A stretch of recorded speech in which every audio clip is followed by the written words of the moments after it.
Hi everyone, welcome back to my channel Very Cloud Knowledge. So let's discuss about tutorial to today. The today agenda is file system hierarchy.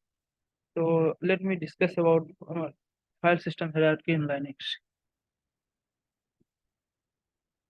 So Linux file system hierarchy. So just see, Red Hat Enterprise Linux uses the file system hierarchy as standard FHS file system structure, which defines the name, locations, and permissions for many file types and directories. So what it means? So it will define the like where is the location of that structure and file, and who will use and what is the permissions for that. So let me discuss about it in next slide. So file system structure looks like. So you can see this is called root directory. So inside this, all file are present inside this. So you can see and how we can pronounce every file structure. So let's see. So you can see slash. So we can define this as a like slash root, and this is slash home, this is slash boot, this is slash sbin, this is slash bin, this is slash user usr, slash var, slash dev, slash etc, slash opt, slash media. So let's discuss one by one. So this is slash called root directory. So root directory means what? So this directory is called as root directory, and it is at the top of the file system structure, and all other directories are placed under it. So I already explained you like all directories are under slash only. So let's discuss about like slash root, what it means. So slash root, this is the default home directory for root user. So this is the slash root means like this is home directory for root.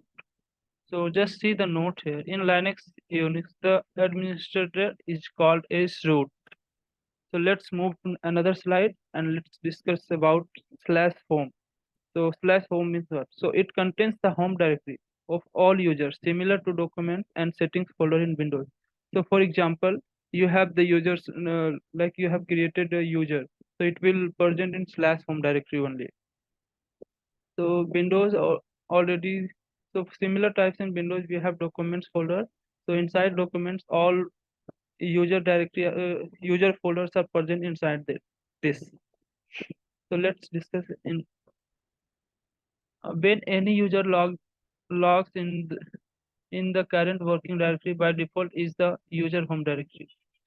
So whenever any user log into the system, it will log in into the like slash home only.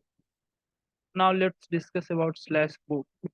So slash boot, it contains the kernel, which is the core of the operating system. So slash boot what contains the it is containing the kernel file.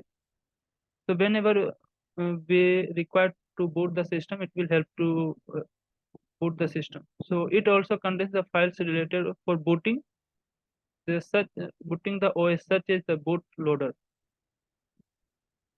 So let's discuss about SBIN. SBIN stands for system binary.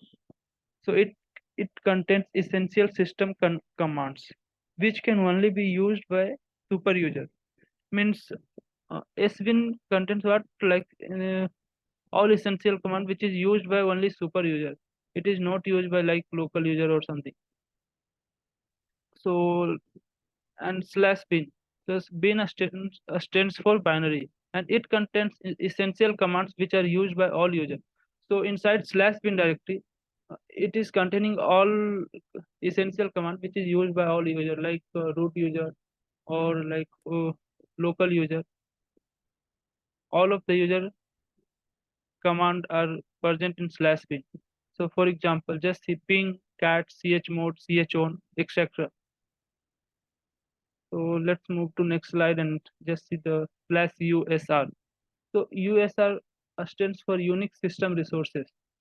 So it contains the programs and applications which are available for users, similar to program files in Windows.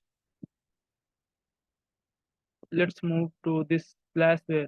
Slash var stands for variable.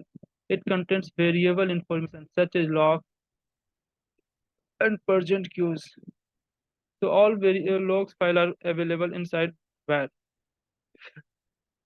So slash dev. Dev stands for device. It contains information about all hardware devices. And slash etc. etc stands for etc. And it contains all the configuration files inside configuration file. So inside slash etc all configuration related file are present here. Now let's move to another slide and see about slash opt. Opt stands for optional. It is generally contains the third party software. For example, if you want to install any software from your end, like open office, antivirus, whatever software required you, and you are installing it, so it will be available in slash opt directory.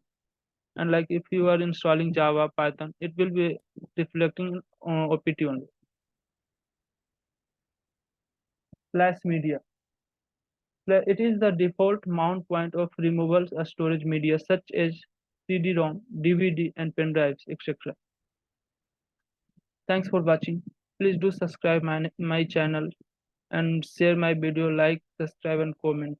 Thanks everyone. Thanks for watching.